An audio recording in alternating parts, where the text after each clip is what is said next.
Draft Bible Podcast Network, part of Sports Illustrated, giving you daily NFL draft, dynasty, and Devy fantasy football podcasts.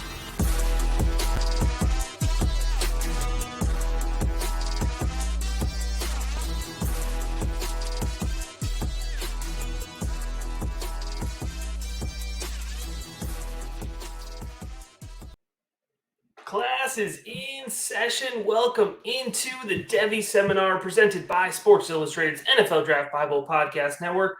I'm your host, Matt Hicks, the FF Educator, joined as always by my co-host, John Lobb, the Gridiron Scholar. And John, we teased it on our last episode, but I am excited to have Skip Newton with us. Skip is going to be joining us for this season. I am so excited to have Skip with us. Been working with Skip for a long time. Fantastic written content, fantastic Devy content on the podcast scene as well. John, I normally kick it to you first, but Skip, I'm going to kick it to you first here today. John, don't get jealous. How we doing here, Skip? Oh, man, I am so excited and honestly feel privileged to be joining you guys. When you asked me to join, I couldn't say yes fast enough. I mean, I've been listening to you both for quite a while and learning a lot from you, of course, as the educator and the teacher. And the Devy community is so full of so many knowledgeable people, and we're all passionate about it. But I don't know if there's a more passionate podcast than you guys, and to be joining that is fantastic. Thanks a lot. It's great to be here. All right. Actually, what we did is I said I needed a host who is the most complimentary guy that we could get, and we found Skip. No, I'm just kidding. That's fantastic, Skip. We're so excited to have you here. John, my friend, how are we doing tonight?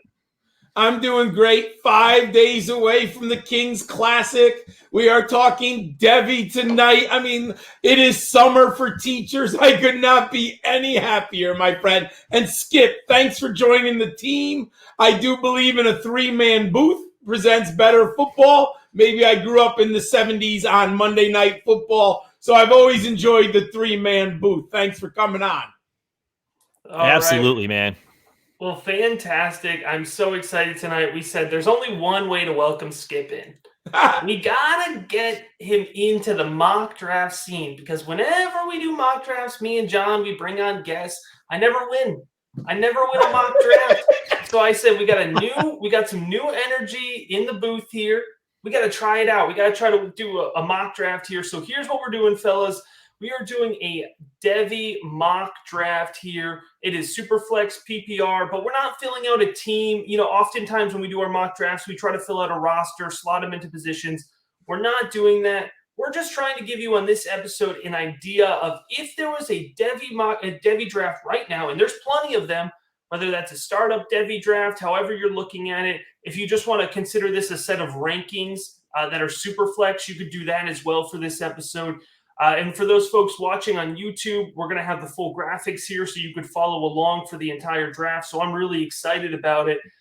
Gentlemen, I don't think we need to do too much more introduction. It's going to be a 2-round mock draft. And at the end, we will recap our teams and we will pick a winner, because I got to have a shot, fellas. I got to redeem myself here on this mock draft. Well, Skip, you are new to the team, so we are going to give you the honors of making the first selection here. And again, this is a 2-round PPR Superflex Devy mock draft. So Skip, go ahead and kick us off. Hey, thanks, guys. You know, it's really hard to be number one sometimes if you're not entirely sure. I knew I wanted to go quarterback, and it honestly came down to the two guys that you see right there. And I decided to go with Spencer Rattler. I love Spencer Rattler as a prospect. And the reason that I picked him over DJ Uiagalelei is that he's eligible in 2022. And all of the mock drafts that we see have this guy as a top 10 pick in the draft. And when you have a quarterback that's this good, I mean, quick release, accurate, great arm, he can buy time, he can make plays, you know, off platform. I can't pass that up. The chance to add him to my dynasty roster as early as next season. And so that's why I went with Spencer Rattler, number one overall. All right, Skip, I think that's a great pick. You know, I get the questions all the times coming in from folks right now doing a Devy draft. if I have the first pick, if I have the second pick, is there a selection I have to make? Am I making a mistake if I pass on somebody? I think Rattler is absolutely a great first selection, but I don't think there's just one player at the top of any Devy mock draft. There's a few different routes you could go down, and I'm happy because I would have taken my second selection with the first pick as well. He's at the top of my Superflex Devy rankings right now, and that is DJU out of Clemson. 6'4", 246, five-star recruit, the top of his recruiting class. And what's exciting to me about DJU is we got a little glimpse of him last year, thrown into the fire in the middle of the season against Notre Dame, one of the best defenses in the country. And I know Clemson lost that game, but my goodness, it was not the fault of DJU. All right, that man came to play. He looked good. We saw the dual threat mobility, which we love for fantasy football purposes. So Skip made a great pick with Spencer Rattler, and I'm just going to stack that with DJU. 2 quarterbacks back to back. And John, I'm going to kick it to you now. This is a snake draft. So John will make 2 selections in a row. I had a decision to make here. I know in a super flex, the quarterback is valuable, but there's actually quarterbacks who I like that I'm comfortable taking a little bit later. So I said, let me go for my number 1 wide receiver. And the reason I went wide receiver is the running back position, to me, is much more riskier from a health standpoint. So I like the running backs on the board, but I decided in a Devy dynasty perspective, I'm going to pivot to the wide receiver position.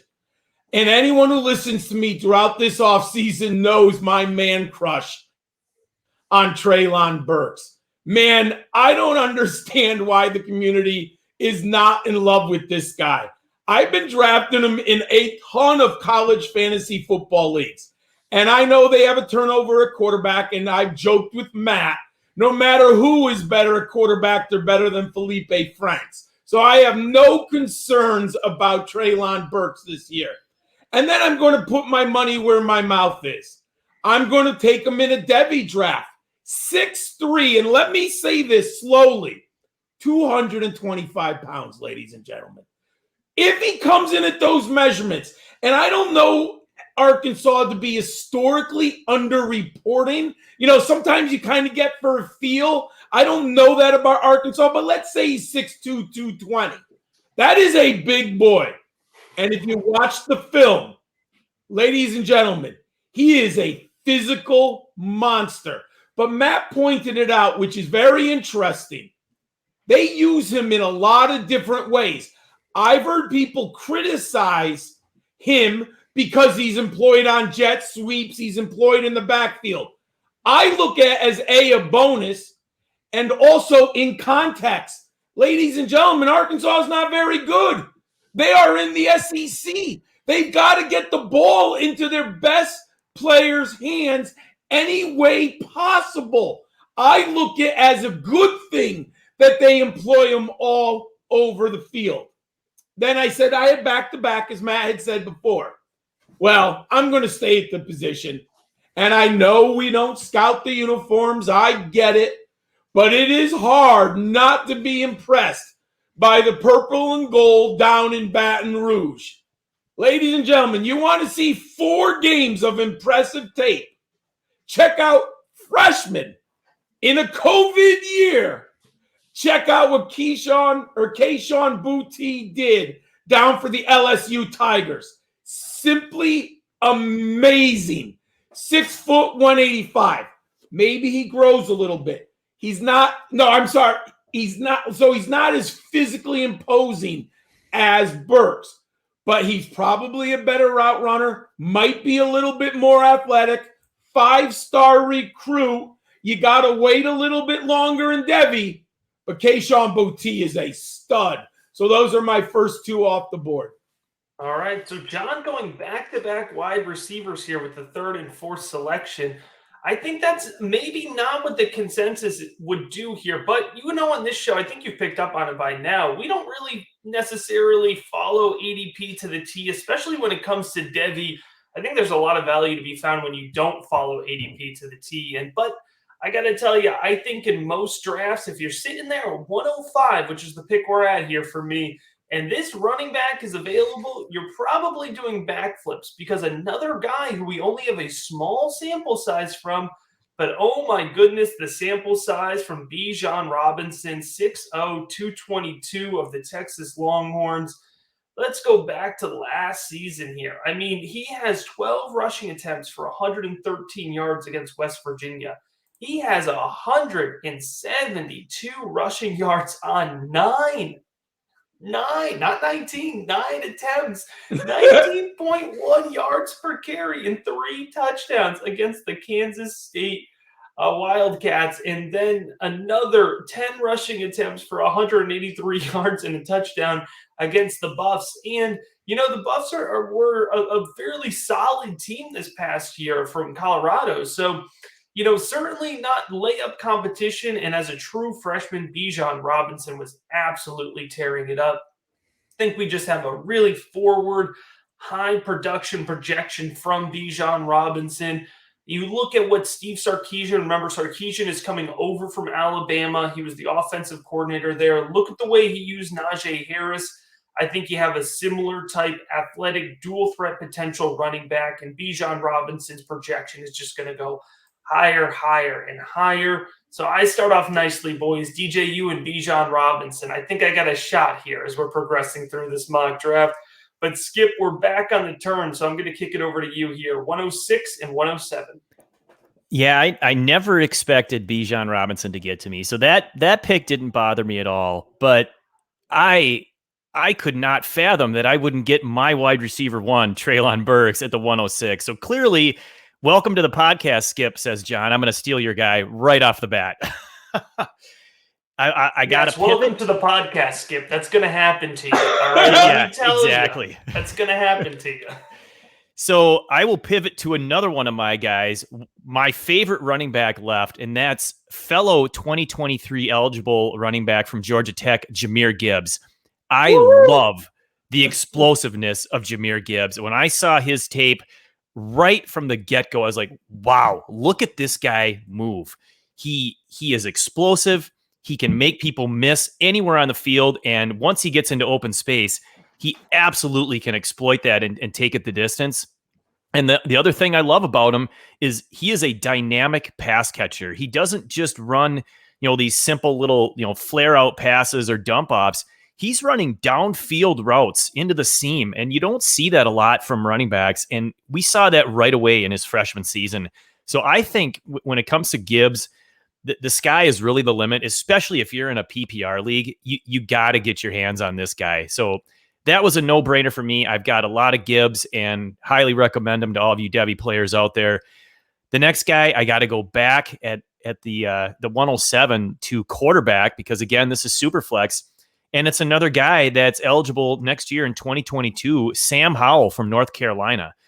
He has had 2 awesome seasons, his first 2 seasons at North Carolina. I'm not sure what else a guy has to do to get the draft capital. He's expected to go in the first round, so I'm not really concerned about that. But he's had 3,600 yards in both seasons, 3,641, then coming back last season with just under 3,600 yards. And it doesn't really matter, who he's throwing the ball to. I mean, I know he's losing weapons, and that might be a concern. I think he's going to prove everybody wrong this season. I think he's going to come out and say, hey, yep, I lost 2 guys to the NFL, both at running back and wide receiver, but I'll make use of the weapons that I've got here. And I think he is absolutely a first-round pick. And when I've got a first-round pick sitting there on a Devy roster at quarterback, I'm taking him. I'm grabbing Sam Howell, and I love my team so far. That's awesome. That's a great pick there, Skip. And certainly one who is not going to last on the board too long in any Devy draft. All right, I'm going to jump in here with the 108, and I'm going to take a guy who I am very high on. And that, it's a wide receiver.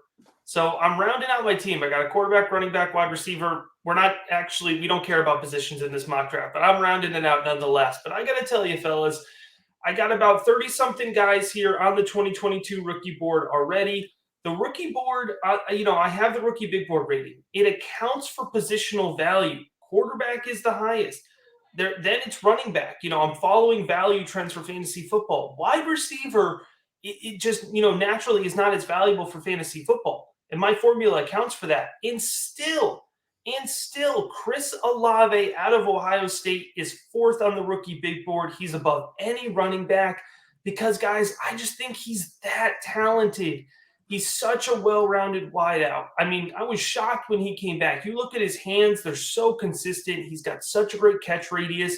Despite not being, the tallest or the lengthiest, his catch radius is really great. But his ability to separate downfield, I think that's a trait. When we look at wide receivers that surpass our expectations for them in fantasy football, I don't think we pay enough attention to the ability to separate consistently downfield. But Olave also wins with his first step off the line of scrimmage. He's so fast, he's so fluid, but he plays under such control. I think Chris Olave is a future Pro Bowl wideout. I'm so high on him. And despite the fact that he's a wide receiver, I'm putting a premium on him. I'm excited to get him here with the 108. And I'm going to kick it over to John, who, I don't know, I guess we might get some more wide receiver picks here, John. I had hope that Sam Howell might fall to me. So I'm still comfortable with 2 quarterbacks who remain on the board. So I'm going to take my 8th ranked Devy prospect and my 3rd ranked wide receiver. I fell in love with David Bell scouting Rondell Moore 2 summers ago. After his freshman season, I was addicted to David Bell. I understand that Purdue is not one of those programs where we've got a ton of NFL talent, coming into the league from. He's 6'2", 205. Now, it's interesting. Matt was just talking about separation. Chris Olave and David Bell are almost the antithesis of each other because David Bell does not get a lot of separation. But there is one thing that is very interesting.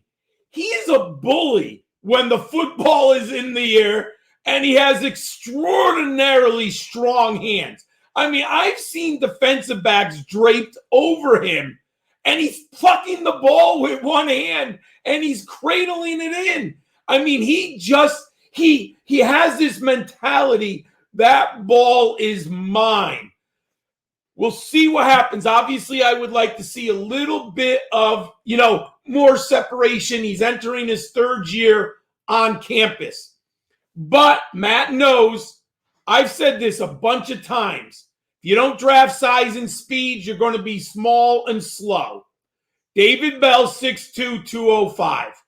I like my big boys at wide receiver.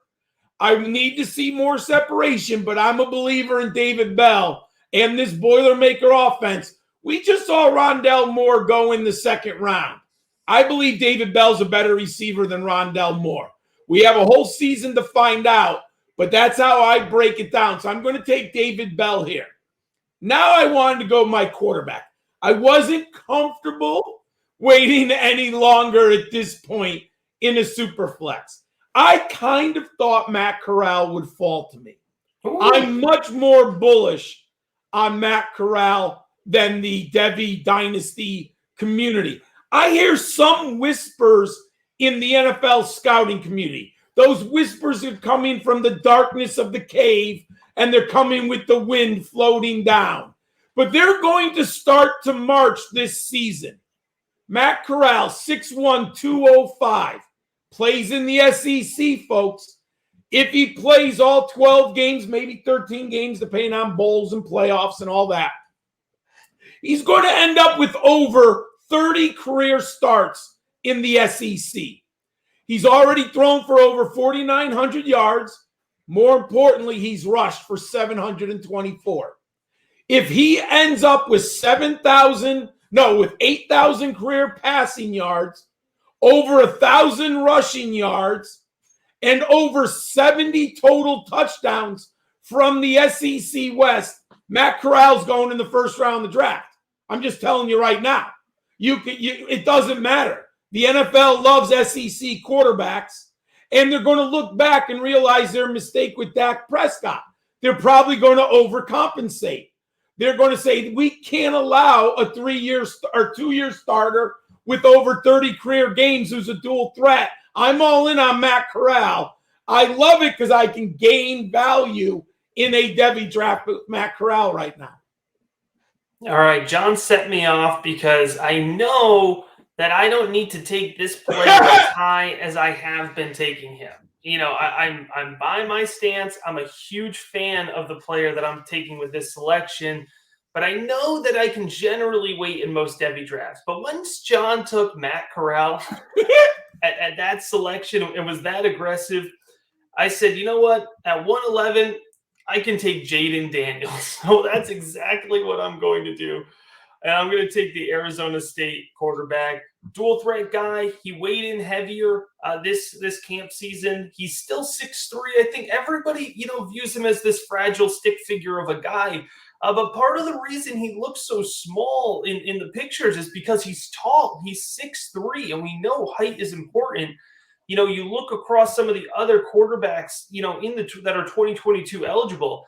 Spencer Rattler, 6'1", Sam Howell, 6'1", Keaton Slovis, 6'2". And so that height, I think, is an added factor that kind of gets forgotten about with Jaden Daniels. I have opined on him at length. And so folks know that I'm a huge fan of Jaden Daniels. But I think one of the topics we're seeing, just right now in fantasy football, this time of the year, there's a lot of debate towards projections. And you look at a guy like Tom Brady, fantastic quarterback, tremendous pocket passing quarterback. He's going to put up 40, 45 touchdowns this season, right? He's not going to run the ball. And so for fantasy football, it doesn't matter if you are literally the greatest quarterback of all time and you throw 45 touchdowns in an offense loaded with wide receivers. You need to be able to run the ball to be a top 5 quarterback in the NFL, or for fantasy football, I should say. And I'm not sitting here and telling you that I can promise you that Jaden Daniels is going to project to the league and be a top 5 quarterback. But I got to tell you, his mobility and his legs give him that potential. And that's what we play fantasy football, especially Devy fantasy football, for. So there's definitely some safer picks out here at 111. I can tell you that Skip is probably going to make 2 picks in a row here that are probably going to be better picks, on paper. But you know what? That's why we play this game. We get our guy. And so at 111, I'm getting my guy with Jaden Daniels. And I'm going to let Skip make a more rational, sensible pick here with 112 and 201. Skip has become the rational, sensible drafter. I'm fine with that. Sometimes in a draft, you take the value that falls to you. And there are other times when you go get the guy that you like the best. In this case, I get to do both simultaneously with Tank Bigsby. He is such a awesome prospect. We got to see him eventually take over that running back position last year at Auburn. 10 games played, just 138 attempts, but 834 yards, a 6-yard average with 5 touchdowns. He also caught 11 passes, which is really nice to see. I'd like to see that number double this season. I'd like to get them over the 20 catch mark to show that they can be a good pass catcher. But I don't think there is a running back or even maybe a player in college football with a more appropriate name than Tank Bigsby, because this guy absolutely runs like a tank. You are not going to arm tackle him. And if you just hit him but don't wrap him up, he's going to bounce right off and he's going to keep going. He runs aggressive. He runs angry. I love that style of running back because he not only can break tackles, but he dishes out the hit versus just taking the hit like a lot of running backs do. And that physicality is one that absolutely translates to the NFL. So Tank Bigsby for me is a slam dunk here at the 112. Coming around the turn, I'm going to go another running back because I love the value. I love the player as well. And that's Isaiah Spiller from Texas A&M. He's had 2 seasons of really good production, which is excellent to see. He can catch the ball out of the backfield. He's had over 20 catches both years. I just said with Bigsby, I like guys to get that 20 catch mark or higher. He's gotten that in both seasons. And he's rushed for either just under 950 yards or over 1,000 yards in both seasons, scoring 10 and 9 touchdowns respectively. His style of play is really intriguing from a running back perspective. He's got good speed, nice contact balance. He's got quick cuts so he can make people miss. And again, the pass catching ability is really attractive, especially in a PPR league. I like Isaiah Spiller. I don't know if he's going to be the first running back selected in next year's draft, but I think he has a really good chance to be first. And if not, he's more than likely going to be the second guy taken. I'm fine with that. I'll take Isaiah Spiller here at the first pick of the second round. Yeah, Skip, that is a fantastic first pick of the second round here. Going to do a quick recap of the first round just to catch everybody up since we're halfway through this mock draft. In order, Skip took Spencer Rattler out of Oklahoma with the top pick. I followed that up with DJU out of Clemson. John took a pair of wide receivers at the turn in Treylon Burks and Kayshon Boutte. At 105, I selected Bijan Robinson, and then Skip selected Jahmyr Gibbs, the running back out of Georgia Tech at 106. And at 107, Sam Howell, the quarterback out of North Carolina. 108 was Chris Olave out of Ohio State. John followed it up with another wide receiver selection of David Bell out of Purdue. And then we got a little saucy. John took Matt Corral out of Mississippi. I took Jaden Daniels out of Arizona State. And Skip was absolutely correct in saying that Tank Bigsby is an absolute tank when he runs. And he selected him with 112. 201 was Isaiah Spiller. And that takes me to the 202 here. That's my selection. And Skip, I love that you took Isaiah Spiller as the first 2022 running back because he currently is the number one running back on my board. And then this is going to be even more controversial. The guy I'm taking here is number 2 on the running back board, and it's close. I want to point out Spiller, my guy, and Breece Hall. They're all close here, but I have Eric Gray, the running back out of Oklahoma, slightly above Breece Hall at this point in time. Now, if you're looking at finished product, if you were to plot Breece Hall and Eric Gray into the NFL today, Breece Hall would have the advantage. But I see the upside and I see the ceiling with Eric Gray, formerly of Tennessee, now with the Oklahoma Sooners. He is an explosive runner. He hits the hole hard when he's given space. He is a fearless runner to me. I see him taking on SEC linebackers with a really, really unique blend of tenacity and smoothness. When you're watching running backs, especially, you almost want there to be some kind of unquantifiable variable to their tape. And it's hard for me to fully explain when it comes to Eric Gray, but it really comes down to exactly what I just said, that unique blend of tenacity and smoothness. He really understands how to move his body to get around the field. He has clean footwork. He has solid vision, which is really, really important to me. I make it a priority in my film review. Now, we've discussed this on the Devy Seminar before, but Eric Gray is going from a very difficult offense to run in, one where they knew he was running the ball, stack the box, inconsistent offensive line, to an offense where he is going to be running in space. He's going to have the ability to get to the second level of the field, and I think he's going over 1,000 rushing yards this season. I think his NFL draft projection is going to skyrocket. So I am happy to take Eric Gray here with the second selection in the second round of our Devy mock draft. And John, that will bring us back to you for the turn. So we are in round 2, pick 3. And what I'm hoping to do as a Devy owner here is gain value with my picks. That this is a position in the draft where maybe I can trade it for a top 3 or 4 pick in next year's draft, in next March or next April. What I'm looking for is who can rise up the draft boards a lot more than we are thinking this early in the process. I talked about it with Matt Corral. There is more than a slow wind coming out of the cave. There is a hurricane on the shore for Malik Willis in the national media for this young man's talent.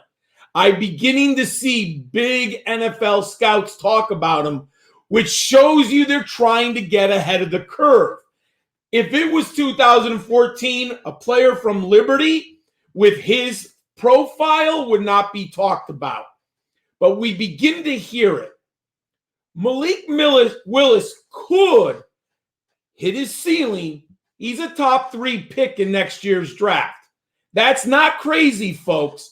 If you go back to the summer of 2019 or 18, no one had Kyler Murray as a number 1 pick in the NFL draft. ends up as a number 1 pick in the NFL draft.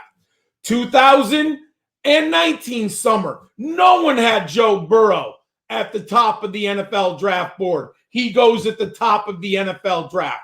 You go back to last summer, no one had Zach Wilson. He was an afterthought. He went number 2. And look, Matt and I have discussed this. Some people don't like him. The reality is, Devy, if you had Zach Wilson somehow, you got him in the 30th round. He went 2nd overall. Whoa, you were just presented with a boatload of value. Malik Willis, not a perfect prospect. There's room to grow. But their schedule is beyond easy. If you thought Zach Wilson's schedule was easy last year, people, look at Liberty's schedule. If you thought, Trey Lance playing at the FCS, look at Liberty's. They open up with Campbell. I dare a listener to know where Campbell is. Malik Willis. Look, Matt's like, Campbell, I don't. So the point is, I have a guess. I have to look. So Malik Willis could, with this ceiling, be a top 3 pick in the NFL draft. He must grow. I've got to see more as a passer. I got to see growth as in the pocket. But Malik Willis has a skill set that the NFL is looking at. I'll take him here. For the record, I was close. I thought South Carolina. It's North Carolina.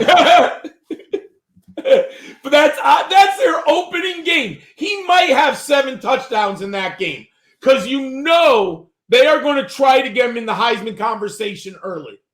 John, a quick note to this selection before we take your second pick of the turn here. Your Zach Wilson point is completely, spot on. I was in a Campus to Canton league. I'm in a Campus to Canton league where I had drafted Zach Wilson, 30-something round. I had taken the selection on him, taken the shot. And when it became fairly evident that he was rising up the draft board, I liked him. He was fun. He was fine in rookie big board rating, but he wasn't as high as some of these other quarterbacks. I got an offer of Travis Kelce for Zach Wilson straight up, and I was a competing roster. I flipped him. You know what I mean? And so you can do that, right? It was the same thing with Javonte Williams. I remember I took Javonte Williams in the 22nd round of last year. And, I'm not as high on Javonte Williams as other folks. I flipped him in a package that got me back Trevor Lawrence, so you can flip these guys. Even if you say, like, I don't necessarily believe in them, but I see the projection. I can see their value rising. Flip them, take a shot on guys. So, John, it was a great pick, and I'm glad that we got to talk about, the way that you perceive value over time. But you have another pick on the turn, my friend. I couldn't believe it. Now, I love Isaiah Spiller and Tank Bigsby and Eric Gray. Don't get me wrong. But I had back-to-back. So I could not bypass my number 2 Devy running back any longer. I like Breece Hall a ton. I have him as a higher grade than David Montgomery coming out of Iowa State. I think he's much better, actually. He doesn't dance in the hole. He hits it. He is 6'1", 215. It's amazing how close him and Isaiah Spiller are in size. They were both 4-star recruits. Breece Hall has over 2,900 career rushing yards. He has 46 receptions. Why I like Breece Hall so much, and remember, Skip was talking about it with Jamar Gibbs as being a receiver. Now, I don't think Breece Hall is as good of a receiver. You had mentioned Gibbs gets down the field. I don't think Breece Hall is as good right now on film running down the field as Jamar Gibbs. But Breece Hall is a very good pass catcher. He's NFL level competent. That's what the league is looking for. So I'll take Breece Hall here. All right. So for those who understand my draft style, those who have played in leagues with me, you know that I am aggressive when targeting the quarterback position. All right. So The fact that through 5 picks, I only have 2 quarterbacks, that makes me uncomfortable, to say the least. All right. So I am attacking the quarterback position here, and I'm getting Keaton Slovis. And I know that that is a polarizing name. There's some folks, they just heard me say his name and they just cringed. All right. Keaton Slovis. I'm going to say it again. All right. So you got to cringe with me. But listen, we're looking at the tale of 2 quarterbacks here. 2019 Keaton Slovis was an absolute gunslinger in the best ways. He fit the ball into the tightest windows. He was very accurate. He had fantastic anticipation slinging the ball around the field. In 2020, he looked uncomfortable. He looked injured, and he looked like he was just thrown out of whack like most of the USC Trojans team is. I don't know if we're going to get 2019 or 2020 Keaton Slovis for 2021. But in the mid-second round of a Superflex Devy League, I am sure as heck willing to take the chance on it because the NFL loves 2019 Keaton Slovis. That is an NFL quarterback. That is a quarterback that the NFL appreciates. He protects the ball, all right, and he knows how to distribute, and I mean that in the best possible way. And so if he can be 2019 Keaton Slovis in 2021, we're looking at a top 10 draft selection. I feel confident saying that, whether you like him or not. Right? He has that projection. The NFL will value him. So I'm willing in the mid-second round, I'm willing to take the risk on him there. Yeah, Matt, I like that pick. I'm just going to comment on it really quick. You know, one of the things we talked about is what a mess 2020 was because of COVID. It was even a bigger mess in the Pac-12. I mean, their season was just it's almost hard to really trust what we saw because it was so messed. I mean, they weren't even going to play, and then all of a sudden they start late. So I'm with you. I'm almost willing to give some of these guys a pass, and you know, especially if they played as well as Slovis did the year before. It's like, you know, let's see him come back, and if he looks anything like he did in 2019, then yeah, middle of second round, that's an awesome selection, and he's going to be right up there in first round conversation. So awesome pick there. My next one, I've faded wide receiver long enough, and I can't do it anymore, especially with Garrett Wilson sitting there from Ohio State. I'm a little surprised he made it this far. I don't know why, but I love him. I mean, a 5-star prospect, and he is one of those guys that if the ball is anywhere in his vicinity, he will catch the ball. And it doesn't matter if he's covered like a blanket. This man just makes plays, and he's not that big of a guy. I mean, 6 feet, about 195 pounds. But man, can he go up to catch those contested balls? He's got fantastic hands. He adjusts well to the ball in the air. Awesome field awareness. He's a good route runner. It's just, he's everything that I think you want from a wide receiver.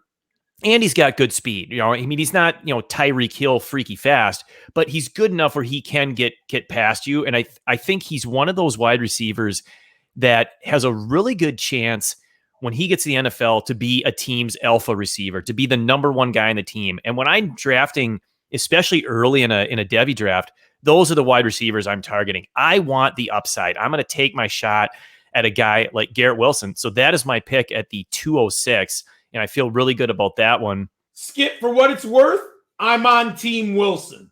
I love Garrett Wilson. I have him ranked higher than Olave.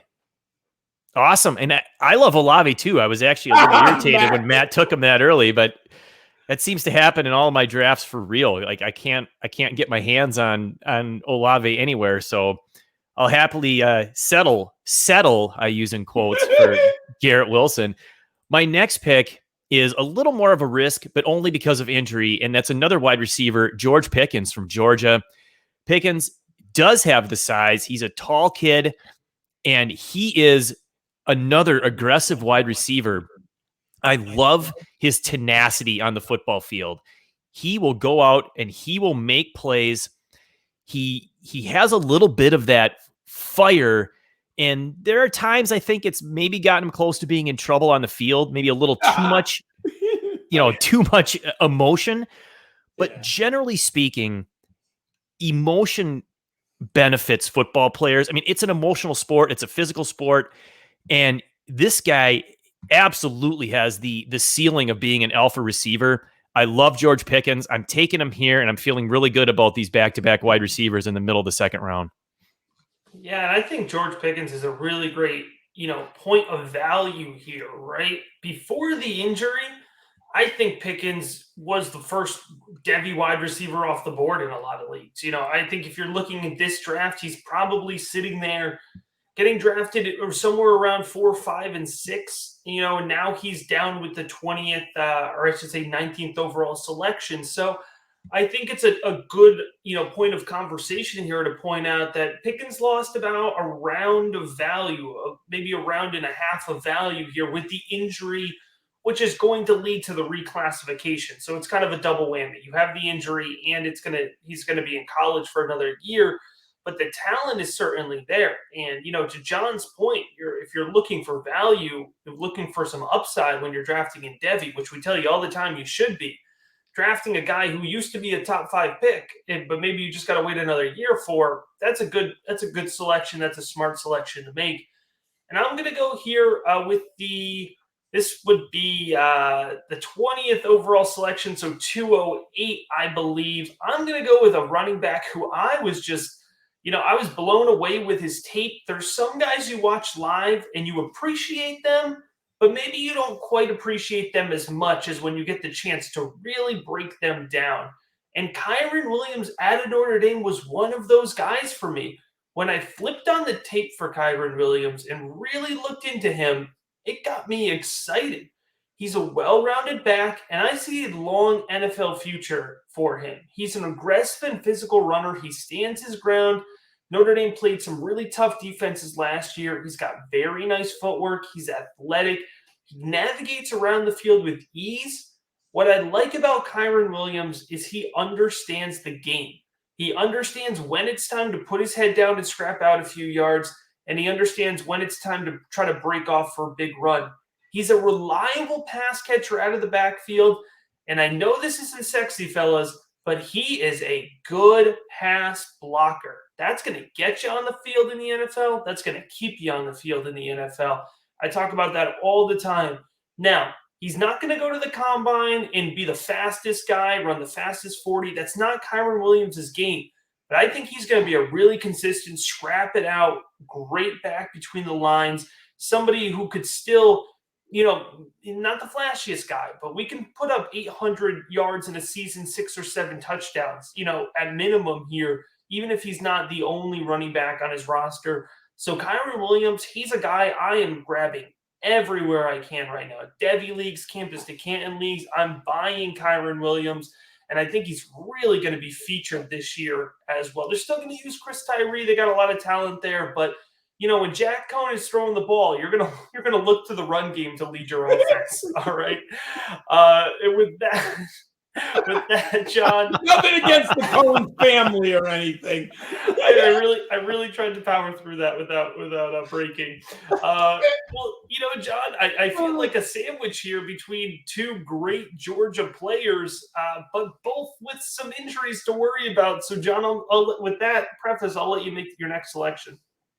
At this spot, I'm looking for the grand slam or the strikeout. I'm comfortable at this selection in a Devy draft. Zamir White entered Georgia as a 5-star recruit. I mean, he was as highly touted coming out of high school, at not as much as Bijan Robinson. No one was as much that I could, in the last couple of years. But Zamir White was loved by high school, the high school the recruiting groups, 24/7 Sports, Rivals. 5 stars, folks. 6 foot 215, and he goes to Georgia. Matt alluded to it. Spent a little bit injury prone. Doesn't have as many carries or touches as one would like. He hasn't been overly productive, and his film, I'm not in love with it. I think it's okay. If I was to grade it, it would be like a C.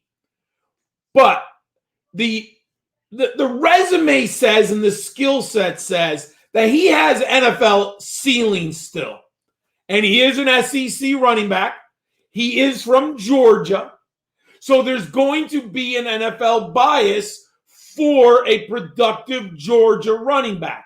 The question is, in my book, Can Zamir White go out and accumulate 1,300 yards or more this season for the Georgia Bulldogs?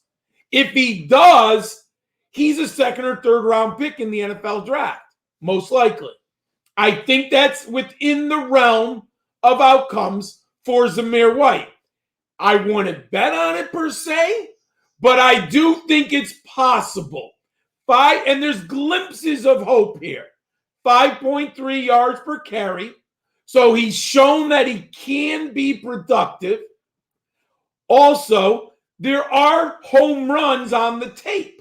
They're too far and few in between. But there are some big plays on the tape. Yes, would I like to see him with more catches? Of course. But Georgia isn't throwing the ball to the backs. Sony Michel is kind of the outlier at Georgia, not the norm. Even I think DeAndre Swift, didn't have enough catches per se. I think there's room to grow. I'll bank on the SEC and the scouting pedigree. I'll take Zamir White here. All right, John, and your next selection will be take us into our final round of selections, so we each have one pick left. I was waiting for the board to come up. There we go. Believe it or not, I'm not an SEC guy, but I'm a talent evaluator in Devy football, and the talent is in the SEC. Out of my 8 guys, 5 of them are from the Southeast Conference. I'm going with my man, Jalen Weidemeyer, the Texas A&M tight end, and I get it. Tight end is a tough position, but I came on this show and I believe in my guys. I think Weidemeyer is unbelievable. If it wasn't for Kyle Pitts is a unicorn, people. We're not going to get a Kyle Pitts every year. What we do get are players as good as Jalen Weidemeyer. 6'5", 255. And when you've watched football for as long as I have and you see tight ends like this, they just have an ineffable quality when you watch the game and then you study the film, the athleticism, the size, the physicality, the ability to beat up defensive backs. They relish contact. They look forward to hitting people. They've got good hands, usually giant hands. He's got it all, folks. It doesn't take you long. Watch the tape. He's spectacular. He's playing against some of the best defenses in college football. I think his ceiling is a first-round pick. I am at the top of my tight end board. I'm going with Jalen Weidemeyer, Texas A&M. All right. It's a good pick, John. I think he's certainly considered, at the top of the tight end class. I mentioned earlier that John set me off with his Matt Corral pick, and so I made my Jaden Daniels pick. Well, John set me off with his Jalen Weidemeyer pick because I'm not somebody who's going to heavily invest in tight ends in the Devy landscape. So I would have been perfectly content getting out of the first 24 picks without a tight end. But I said, heck, if John's going to take Jalen Weidemeyer, and I am not going to take Michael Mayer out of Notre Dame. So I'm taking my tight end one in Devy right now. And that is the big man out of Notre Dame, 6'5", 235. And if you didn't know better, you were watching him navigate around the field, you think he was 6'2", 215 with how athletic he is, how loose he plays. So for him to be that athletic in such a loose, fluid pass catcher, for me, so I should point out, Meyer was a first-year freshman last year. To get that kind of focus in the Notre Dame offense as a first-year player, that's really special to me, especially at the tight end position. And if you go back and you look at his game logs last year, something I feel like isn't talked about a whole ton, look at the games where he was targeted the most. Clemson, week 7. The Clemson game, the first one.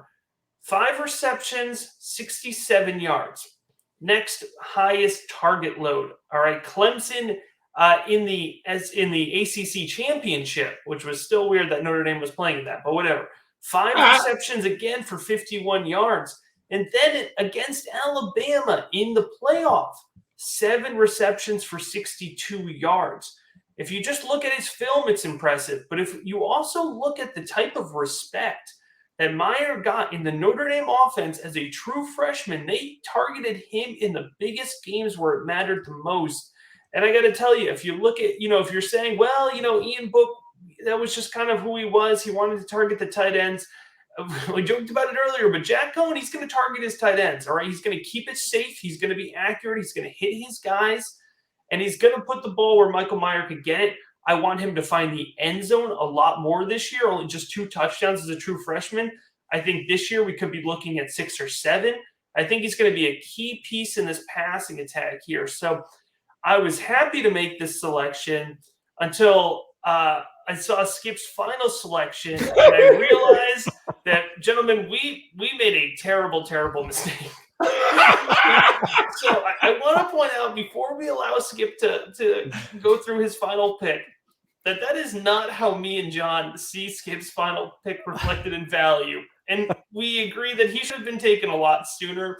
He slipped our mind, all right? When we were going through the mock draft, he just fell through the cracks, and Skip caught it, and he got lucky with his final pick. So, Skip, I'll let you make the selection that I am embarrassed is the final one in our mock draft. Yeah, so when we're wrapping up the mock draft, I was literally in the San Antonio airport flying back from vacation, and I'm on my phone and I'm making the last pick, and I had to read it multiple times. Like, I keep paging through. I'm like, this can't be right. There's no way none of us took Bryce Young, the quarterback from Alabama. I go, whoops, that can't be. And as soon as I put him in there, Matt, you jumped all over it. You're like, oh, how did we let that happen? So obviously, folks, this is a no-brainer. I mean, Bryce Young is not going to fall to the last pick in the second round of a Devy draft. He was right up there coming in to the recruiting class a year ago, right with DJU, both 5-star prospects. I think the biggest difference, the reason that people are a little bit higher on Uiagalelei, besides his size and the cannon for an arm, is we got to see him play. And like you said, Matt, he got to play against a really good team in Notre Dame, and that makes it a lot easier to keep a guy as high in your rankings as you have him coming out of high school. We didn't get to see that with Bryce Young, but that said, he looks every bit the part of a quarterback that is going to absolutely excel in college and has got first-round draft pick written all over him. And unlike some of the other quarterbacks that we've talked about, obviously not Malik Willis, but Bryce Young is mobile, and he will get you yards with your feet. And of course, in fantasy football, that means everything at quarterback. He is a fantastic scrambler. He's shifty. He can buy time. He can throw on the run, extremely elusive. And he has a bit of that, I'm going to just, make a play out of nothing. I'm going to do something crazy, but it ends up working.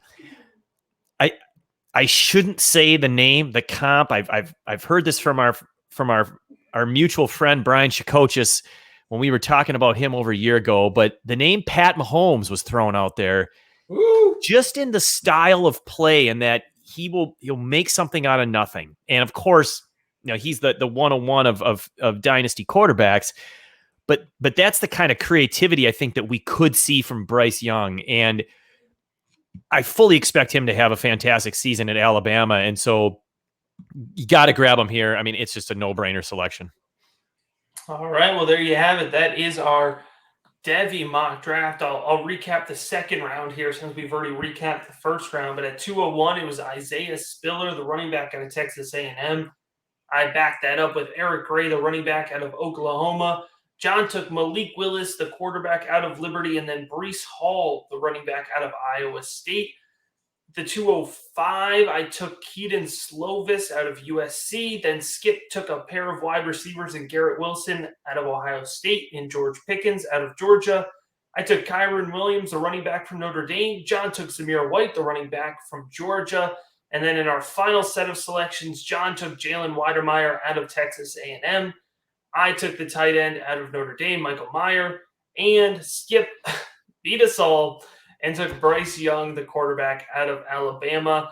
Now, traditionally, we like to finish all of our mock drafts here by allowing each person to select their favorite team that is not their own. I will also encourage those watching on YouTube to leave us a comment with your favorite draft here, who you think won the draft, and or your favorite selections, best, worst selections of the draft. If you're listening, hit us up on Twitter. Tell us who you thought won the draft.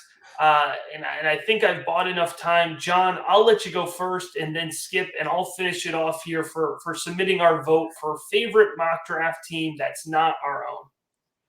And this is not because this is his first show with us. But when you get Spencer Rattler and Bryce Young, and then you end up with Bigsby and Spiller, I'm sorry. That's just incredible.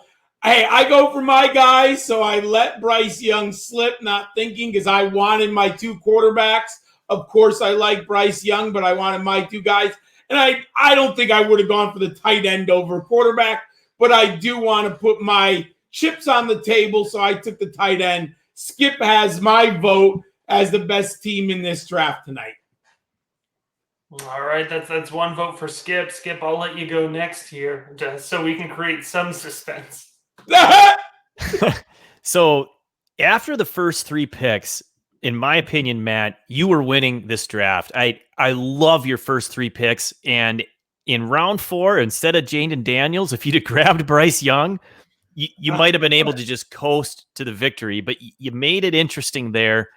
I loved the upside pick of Gray. I think what you're doing there, you both talked about grabbing a guy whose value could increase quite a bit between now and next year. I think Eric Gray is definitely in that conversation. He's people still sleeping on him.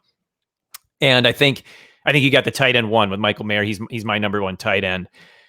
John nailed it at wide receiver. I mean, Burks and Boutte are awesome. I love them back to back. David Bell, I'm maybe not quite as high as some people, but still the nonstop back to back production there. He's gonna be, I think, at worst, day 2. I can see him going second round. So I love that pick. Corral has a lot of potential, and you nailed it, John, with Willis, and Breece Hall never should have fallen that far. So, and Weidermeyer is probably the number 1 tight end next year. So this is really hard for me, but I'm gonna go with Matt just because I can't. I mean, DJU, Bijan, and Chris Olave. There are 3 of my favorite players. I love them, and it made up for the Jaden Daniels mistake at 4th round when you could have had Bryce Young. All right, I will happily accept the consolation prize of second place here, because I want to be clear, this is not close. Skip has the best team, I think, pretty easily here. I will say, an oddity of this draft, looking over the 3 rosters, is somehow, I guess depending on how you count, somehow I ended up with no SEC players. John mentioned it earlier. The total opposite. Right. I mean, John ends up with 4, right? 5. John ends up with 5. Skip ends up with 4. Now, if you're counting in 2022 years, I did take a Longhorn and a Sooner, which I think they'll end up being in the SEC by 2022. However, that's just an oddity here. You look at Skip squad, to walk away with Spencer Rattler and Bryce Young, why I was so shocked at myself was, I have Bryce Young right up there as a top 5 Devy ranking. And then you get Sam Howell. You've got the quarterbacks cornered here, and Tank Bigsby and Jamar Gibbs and Isaiah Spiller. You have my running back one in the 2022 class. You're loaded. So I think that Skip saw some great value. He took advantage of me and John getting a little too into our guys, maybe compared to consensus ADP, and he just scooped up the value. So I think Skip is going to get 2 votes here from the show. We'll see what the comments. I would be shocked, Skip, but maybe the comments will favor me or John, and we could even ourselves out. We shall see. But like I said, if you're watching on YouTube, definitely make sure to leave us a comment. Let us know who you thought won the draft. And if you're just listening, that's awesome. We appreciate that as well. Tweet at us at the FF Educator, at Gridiron Scholar, at Skip Newton. What's the numbers? 31. 31. That's what I thought. Can't read. Squinting at the screen here. But yeah, let us know who you thought won. We'd really appreciate it. As always, we appreciate you checking out this episode of the Devy Seminar. If you are not already subscribed, please make sure to do that. Leave us a review. Give us a like on YouTube. And just so you know, we have a lot of great content coming at you. We're really excited about it. We have some consistent weekly content lined up and planned for you as we get ever closer, gentlemen, ever closer to the college football season. We will be covering it from all angles: Devy, college fantasy football, DFS, weekly matchups. We're covering it all. I am so excited about it. Skip, fantastic first episode. We are so excited to have you here on the show. And as